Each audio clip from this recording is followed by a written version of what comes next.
রাজ্য সরকার যদি কোনো অপরাধ করে, তো সেখানে মুখ্যমন্ত্রী জানেন না, অন্যরা মন্ত্রীরা জানেন না, এটা হয়? যে ঋতব্রতর কথা বলছেন, তার বিরুদ্ধে তো নারী ঘটিত দুর্নীতির অভিযোগ ছিল, দল তদন্ত করেছিল, তাকে দোষী পেয়েছিল, তাকে বহিষ্কার করেছিল। তো সেরকম লোককে তৃণমূল নিল কী করে? শওকত মোল্লার যে অবস্থা, তার জন্য দায়ী তো মমতা ব্যানার্জি। শওকত মোল্লার সঙ্গে সঙ্গে মমতা ব্যানার্জিকে ধরা উচিত দেখেছে। তদন্ত হচ্ছে, তাতে তো ভাইপোর জেল জরিমানা হওয়ার সম্ভাবনা, এবং সেখানে 7 বছরের জেল হবে। 60 জন এমএলএ, তাদের মধ্যে 58 জন ইতিমধ্যে সই করেছেন, তারা বলছেন যে একে আমরা বিরোধী দলনেতা করব। তখন মমতা ব্যানার্জির তৃণমূলে থাকছে কোথায়? তৃণমূলের লোকেরা যেভাবে বাড়িতে ত্রিপল, ওই গেস্ট হাউস, কন্ডম, পঞ্চায়েত অফিসে শাড়ি, কন্ডম পাওয়া যাচ্ছে, এইসব দেখালে তো আমাদের দেশের লোক তো এগুলো পছন্দ করে না। তো তাহলে তাদের ভোট কমবে। আমরা দেখলাম যে একদম তাসের ঘরের মতো ভেঙে পড়লে তৃণমূল কংগ্রেস। পরপর সবাই পদ্ম শিবিরের গুণগান গাইতে শুরু করলেন, শুভেন্দু অধিকারীর গুণগান গাইতে শুরু করলেন। এই যে এভাবে তৃণমূলের পতনের দিকে এগোচ্ছে, বিষয়টি কিভাবে দেখছেন? দেখুন, তৃণমূল দলটা কোনো নীতির ওপর প্রতিষ্ঠিত ছিল না, এদের কোনো আদর্শও ছিল না। একমাত্র সর্বোচ্চ নেতৃত্ব থেকে শুরু করে একদম মাঝারি ছোট সব নেতারা একদম তোলাবাজি, কাটমানি, কমিশন, অর্থাৎ অপরাধ করে টাকা রোজগার করার জন্য ছিল। তো এটা যতদিন রাজ্য সরকার, তারা শাসক দলে অধিষ্ঠিত ছিলেন, পুলিশ তাদের অধীনে ছিল, অতএব তারা পুলিশের থেকে রক্ষা পেতেন, সেই জন্য তৃণমূলে ছিলেন। যে মুহূর্তে ভোটের রেজাল্ট দেখিয়ে দিয়েছে যে পুলিশ আর তাদের হাতে থাকবে না, অতএব অপরাধীরা সরতে শুরু করেছে।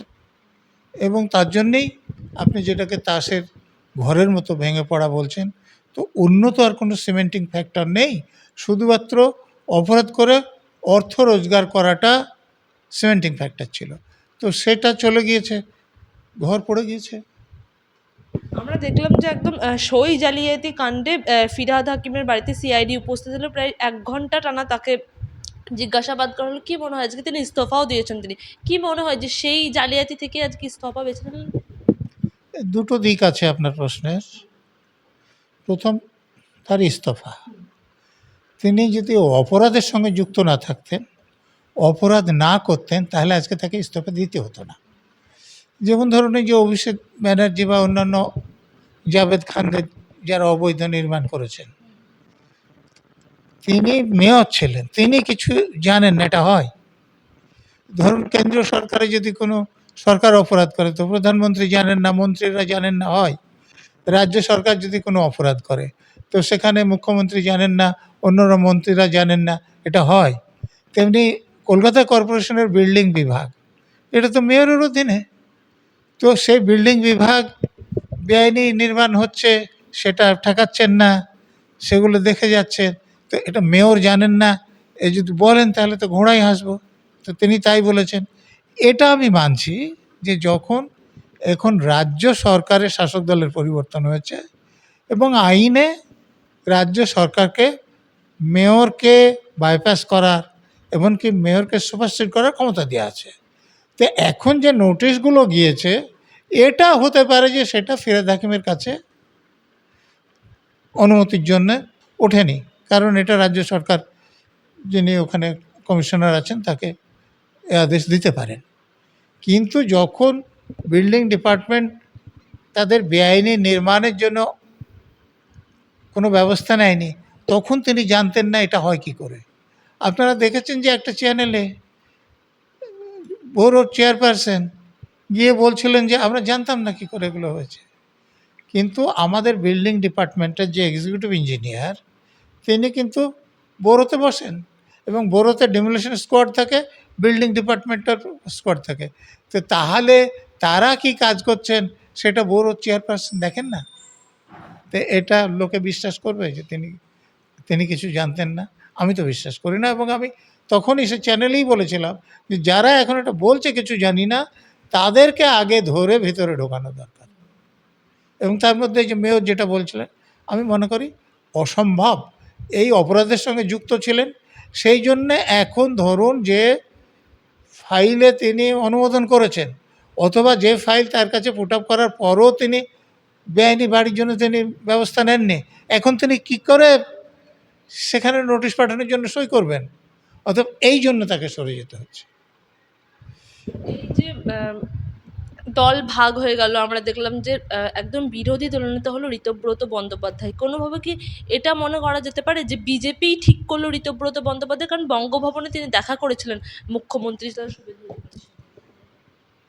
দেখুন, বিজেপি রাজনৈতিক দল, তো তারা যদি বিরোধী যে দল আছে তাকে ভেঙে দিতে পারে, দুর্বল করে দিতে পারে, করবে না কেন?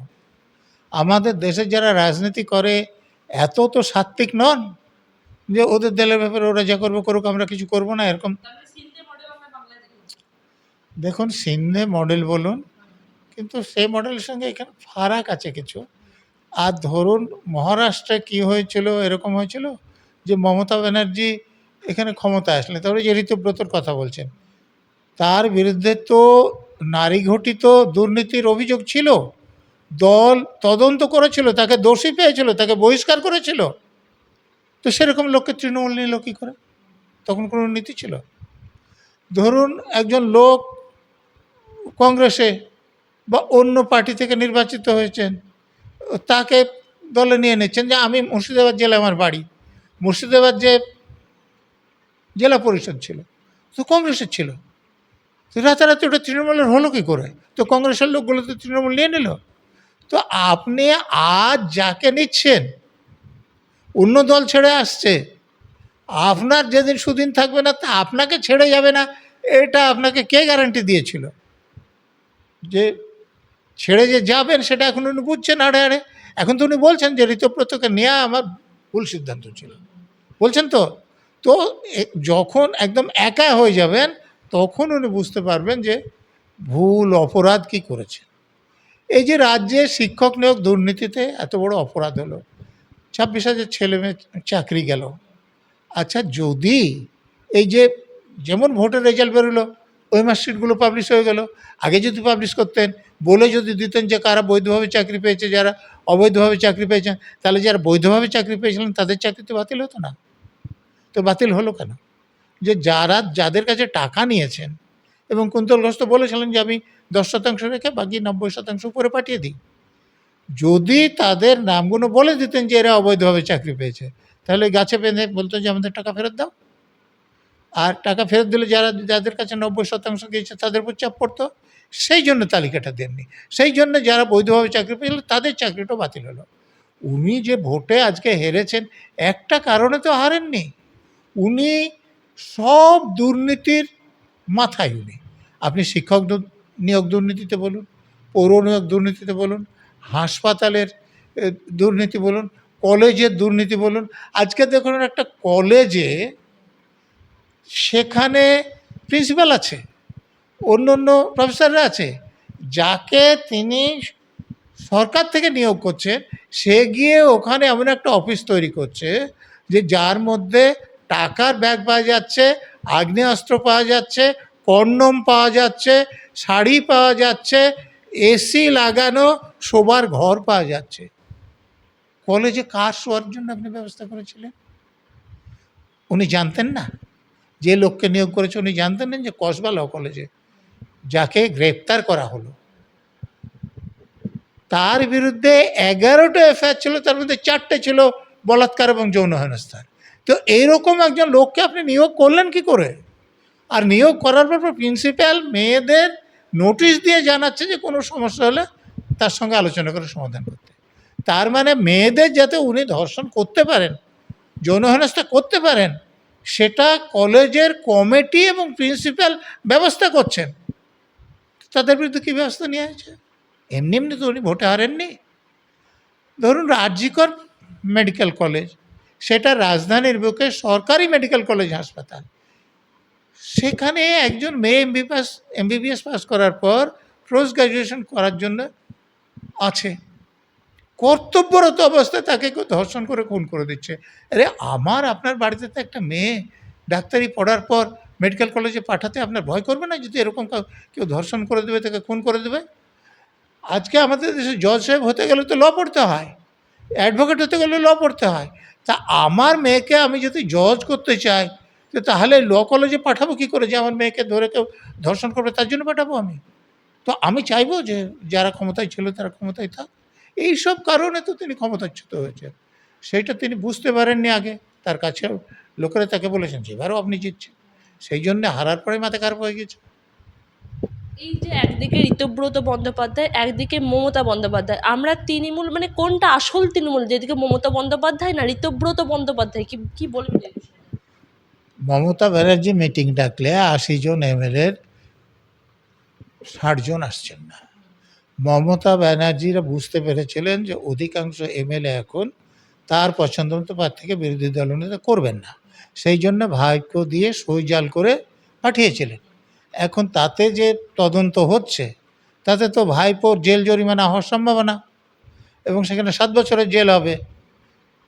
যে ফোর্জ ডকুমেন্টকে জেনুইন বলে ব্যবহার করেছেন এবং প্রতারণার জন্যে ফোর্জারি করেছেন, এর সাজা অনেক বেশি, সেটা হবে। আর দ্বিতীয় যেটা হলো, যখন ৬০ জন এমএলএ, তাদের মধ্যে ৫৮ জন ইতিমধ্যে সই করেছেন, তারা বলছেন যে একে আমরা বিরোধী দলনেতা করব। তখন মমতা ব্যানার্জির তৃণমূলে থাকছে কোথায়? এখন বিধানসভায় যেটা হয়েছে, লোকসভাতে যদি হয়, তারা যদি ইলেকশন কমিশনে যায়, তাহলে যে সিম্বল আছে বা পার্টির নাম, তারা তো সংখ্যাগরিষ্ঠ যারা গোষ্ঠী তারাই পেয়ে যাবে। তাহলে মমতা ব্যানার্জি বরং পার্টি থেকে বের হয়ে যাবে। এই যে আমরা দেখলাম যে গতকাল স্বরূপ বিশ্বাস তিনি গ্রেপ্তার হয়েছে, তাহলে কি এবার কি অরূপ বিশ্বাস কি? অরূপ বিশ্বাস তো এই মেসি কাণ্ডেই গ্রেফতার হয়ে যাবে বলে আমার ধারণা, তদন্ত ঠিকমতো হলে। কারণ সেখানে সাধারণ মানুষের টিকিট কেটে মেসিকে দেখতে পায়নি। সেটাও ওই অরূপ বিশ্বাস অ্যান্ড কোম্পানির নিজেদের লোক ঢোকানোর জন্যে। সে মুখ্যমন্ত্রীর বাড়ির লোক, নিজেদের বাড়ির লোক, অন্য মন্ত্রীদের বাড়ির লোক নিয়ে এসে যেখানে ১০ লক্ষ টাকা দিয়ে টিকিট কিনে সেলফি জোন ছিল, সেখানে বিনা টিকিটে সব ঢুকিয়ে গিয়েছেন। এ রাজ্যের যে ডিজিপি ছিলেন বা সেখানকার যে কমিশনার ছিলেন, তারাও সেই অবৈধভাবে সেখানে প্রবেশ করেছেন। রাজ্যের ডিজিপিকে তো দেখেছেন যে সাদা পোশাকে তিনি ওখানে ঘুরছেন। ল অ্যান্ড অর্ডার ডিউটি সাদা পোশাকে করে কেউ? তো তাহলে উনি যখন ল অ্যান্ড অর্ডার ডিউটি করতে যাননি, তাহলে উনার ওখানে ১০ লাখ টিকিটও কাটেনি, তাহলে উনি ঢোকেন কী করে ওখানে? ও তো তারও তো সাজা হওয়া উচিত, আমার ধারণা হবে। একদম দেখলাম যে এনআইএ গেছে শওকত মোল্লার বাড়িতে, এবং শওকত মোল্লাকে দেখা যাচ্ছে একদম বাংলাদেশের বর্ডারে ওখানে। সকল শেষ পর্যন্ত পাওয়া গিয়েছে কি? পাওয়া যায়নি তো এখনো। শওকত মোল্লার দেখুন ভাঙড়ে একটা মার্ডার হয়েছিল, তারপরে অন্য একটা বিরোধী দলের নাম দেওয়া হয়েছিল, কিন্তু যখন গ্রেপ্তার হলো দেখা গেলো সব তৃণমূলের লোকেরাই তৃণমূলের লোককে মার্ডার করেছে। তো শওকত মোল্লা হচ্ছে এইরকম। আর তারও আগে যে 18 সালে, খুব সম্ভবত ডিসেম্বর মাসে, প্রশাসনিক সভা থেকে মমতা ব্যানার্জি কী বলছেন, যে তুই তো বোমা বাঁধিস। তো যিনি বোমা বাঁধেন তার এমএলএ হওয়া উচিত, মন্ত্রিসভায় থাকা উচিত, না হাজতে যাওয়া উচিত, জেলে যাওয়া উচিত? তো মমতা ব্যানার্জি এরকম বোমা বাঁধা লোকদেরকে, বোমা মারা লোকদেরকে প্রার্থী করতেন। এবং এবারও তাকে যে এনআইএ যে খুঁজছে, সেটা একটা বোমা ব্লাস্টের ঘটনায়, যেখানে তাকে প্রধান অভিযুক্ত হিসেবে খোঁজা হচ্ছে। তো শওকত মোল্লার যে অবস্থা, তার জন্য দায়ী তো মমতা ব্যানার্জি। শওকত মোল্লার সঙ্গে সঙ্গে মমতা ব্যানার্জিকে ধরা উচিত দেখেছে, কারণ মমতা ব্যানার্জির ফুটেজ আছে যে তুই তো বোমা বাঁধিস। তারপরে তাকে টিকিট দিয়ে এমএলএ করেছে, আবারও টিকিট দিয়েছে। আপনি বললেন যে বিজেপি একটা রাজনৈতিক দল, তারা চেষ্টাই করবে দল ভাঙানোর জন্য, কিন্তু ক্ষমতায় থাকানোর জন্য তো সেটা করতেই পারে, এবং এখানে তারা নিজেদের পার্টিতে নেয়নি। তাহলে কি যে টিএমসির 41% ভোট পেয়েছে, সেই ভোটে কি তাদের উপর ভারী লাগছে বলে তারা দল ভাঙাতে চাইছে? দেখুন, এটা তো ঘটনা যে যখন তৃণমূল যখন 11 সালে ক্ষমতায় এসেছিল, যাদেরকে হারিয়ে তারা এসেছিল, তাদের থেকে তাদের ভোটের ব্যবধান যতটা ছিল, এবার বিজেপি অনেক আসন পেয়ে ক্ষমতায় এসছে, কিন্তু ভোটের ব্যবধান অত বেশি নয়। তো অতএব তারা তো চাইবে যে তারা ক্ষমতায় থাকুক, আবার ভোট হোক, তারা হেরে চলে যাবে, তারা চাইবে কি সেটা? তো তারা তো চাইবে যে সেই ভোটের তাদের ভোট বাড়ানো এবং তৃণমূলের ভোট কমানো। তো তৃণমূলের লোকেরা যেভাবে বাড়িতে ত্রিপল, ওই গেস্ট হাউস, কন্ডম, পঞ্চায়েত অফিসে শাড়ি, কন্ডম পাওয়া যাচ্ছে, এইসব দেখালে তো আমাদের দেশের লোক তো এগুলো পছন্দ করে না। তো তাহলে তাদের ভোট কমবে। তৃণমূলের ভোট যেটা ধরে নিয়েছিল যে আমরা আরও অনেক বছর ধরে ক্ষমতা থাকব, এই যে আরজি করের ঘটনায়, কসবা ল কলেজের ঘটনায়, নিয়োগ দুর্নীতির ঘটনায়, পুরো দুর্নীতির ঘটনায় তো ভোট কমেছিল বলে তো আজকে তৃণমূল ক্ষমতাচ্যুত হয়েছে, বিজেপি ক্ষমতায় এসেছে। তো সেটা বিজেপিও যদি ঠিক কাজ করে এবং তাদের ভোট না বাড়ায়, তাহলে বিজেপির এই ঘটনাই ঘটতে পারে।